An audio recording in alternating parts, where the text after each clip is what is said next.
चिंतन। तप का अर्थ उपनिषदों में चिंतन कहा गया, दृढ़ संकल्प चिंतन। और दीक्षा का अर्थ किया गया है दीयते विमलम ज्ञानम क्षीयते सर्व संशय। निर्मल ज्ञान प्रदान करके समाज के मनुष्यों का संशय दूर करना, ये दीक्षा का अर्थ है। तप और दीक्षा का सहारा लेकर के ऋषियों ने क्या किया? राष्ट्र को उत्पन्न किया, राष्ट्र को जन्म दिया।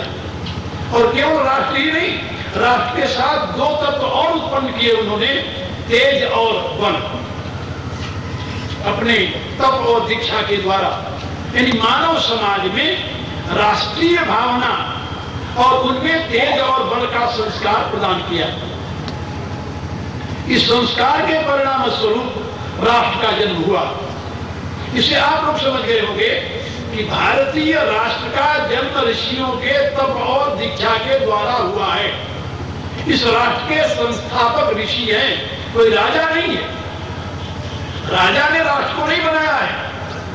राष्ट्र के संस्थापक अथर्ववेद की घोषणानुसार ऋषिगण हैं और उन्होंने राष्ट्र के लिए एक विधान बनाया और मानव मात्र के लिए उस विधान को प्रवर्तित किया। अब राष्ट्र में विधान जो बना धर्म नाम से, उसका संपूर्ण प्रजा पालन करने लगी। तो महाभारत काल ने लिखा भगवान व्यासदेव ने कि न राजा नैव राजंसी, नैव राजा न राजंसी, न दंडो न दांडिक। न तो कोई उस समय राजा था, न तो कोई राज्य था, न तो कोई दंड देने वाला था, न तो कोई दंड ले पाने वाला था। क्यों? कहा धर्मेण एव प्रजा सर्वा रक्षन्ति स्म परस्पर। धर्म के द्वारा ये सारी प्रजा एक दूसरे की रक्षा किया करती थी। धर्म माने ऋषियों के द्वारा बनाए हुए कानून, ऋषियों के द्वारा दिया हुआ वो उपदेश। राज्य और राजा विहीन राष्ट्र में धर्म का पालन होते हुए समाज उन्नति करने लगा। तो कुछ काल पश्चात रजोगुण में और वृद्धि को प्राप्त हो गया। जब रजोगुण की वृद्धि हुई तो वहां कुछ लोग ऐसे हुए जो अपनी शक्ति का प्रयोग करके, अपनी बुद्धि का प्रयोग करके वो दूसरों को लूटने लगे, दूसरों के अधिकार को छीनने लगे। जैसे आजकल के राजनेता अपनी शक्ति और अधिकार का प्रयोग करके समाज को लूट रहे हैं। इस प्रकार की व्यवस्था हो गई। तब ऋषियों ने चिंतन किया राजा की जरूरत है। राष्ट्र माने राज्य नहीं होता, याद रखना। राष्ट्र माने राज्य नहीं होता, राज्य माने राष्ट्र नहीं होता। फिर ऋषियों ने एक राजा की आवश्यकता अनुभूत जो है ये बाहर से आयात किया गया है। उनको पता नहीं है कि समाज बाहर से आयात नहीं किया गया है। समाज हमारा अपना शब्द है, संस्कृत का शब्द है, जिसका अर्थ होता है समम अजंती जना समाज, जिसमें समान लक्ष्य को प्राप्त करने के लिए और समान गति से, समान भावना से प्रेरित होकर के जन समूह आगे बढ़ता है, उसको समाज कहते हैं। आज भारत में समाज कहीं दिखाई दे रहा है आपको? कई भारतवासियों का एक लक्ष्य है? क्या उनके हृदय में राष्ट्र के प्रति वही आस्था है? क्या इस राष्ट्र को उन्नत बनाने के लिए हर एक प्रकार का कार्य करेंगे? नहीं, आज वो स्वार्थी बन गए। भारत में समाज नहीं है, भारत में भीड़ है। हम 85 करोड़ भीड़ में हैं, समाज नहीं बना पाएंगे। वेद का वह निर्देश समगच्छन्तम समवदद्धम सबो मनांसि जानताम देवा भागम यथा पूर्वे संजानाना उपास्ते। अब वो समाप्त हो गया है, भूल गए हैं। लेकिन भूल नहीं गए। एक सज्जन ने मेरे से कहा, महाराज भूल तो तब जाते जब पहले किसी ने याद दिलाया होता। आज दिन तक इसका किसी ने याद दिलाया ही नहीं। लोग कथा सुनाएंगे आपको रोचक, आपका मनोरंजन करने के लिए, लेकिन मन को संयमित करने के लिए किसी ने कुछ बताया ही नहीं।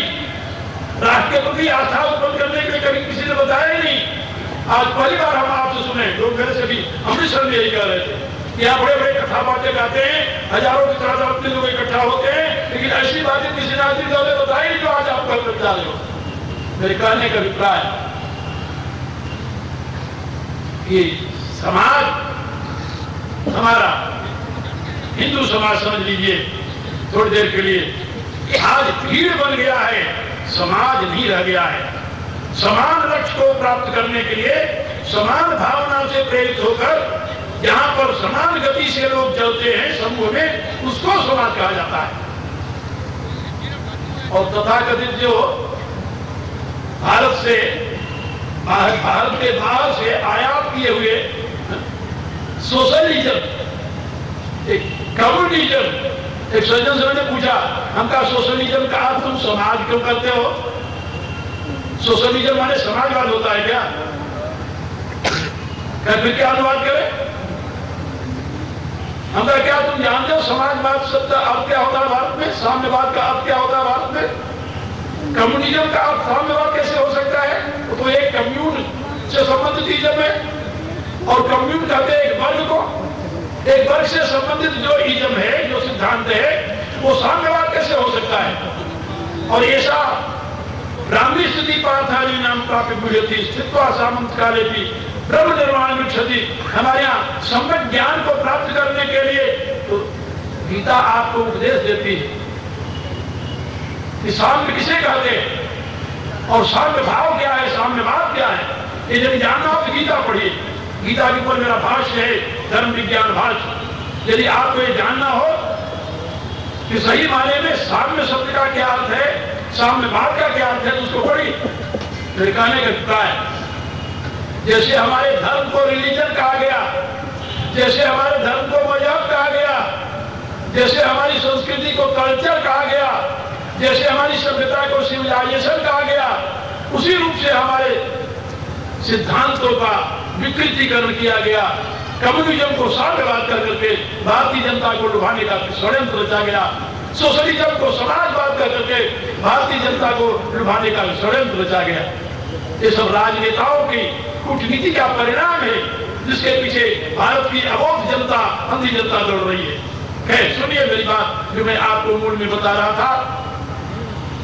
मनु ने कहा कि हमें शक्ति चाहिए, शक्ति संगठन में है, और वो संगठन हम करना चाहते हैं जवानों का, जिसके बल पर हम इस समाज के जो विधर्मी हैं, जो विरोधी हैं, जो अनाचारी, अत्याचारी, दुराचारी हैं, उनको निर्मूल कर सके।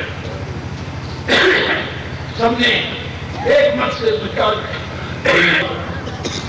लेकिन वहीं से हमारे इस राष्ट्र का आविर्भाव हुआ है, और राष्ट्र में राज्य का आविर्भाव हुआ है। राष्ट्र पहले पैदा हुआ, राज्य बाद में पैदा हुआ। राजा राज्य से संबंधित है, लेकिन राष्ट्र किसी राजा से संबंधित नहीं है, याद रखना। राष्ट्र तो प्रजा से संबंधित है। इसलिए जब मेरे से कोई पूछता है कि आपके आंदोलन का अंतिम लक्ष्य क्या है, अभी पत्रकार पूछ रहे थे मेरे से, मैंने कहा कि भारतीय राष्ट्रवाद की प्रतिष्ठा हमारे इस आंदोलन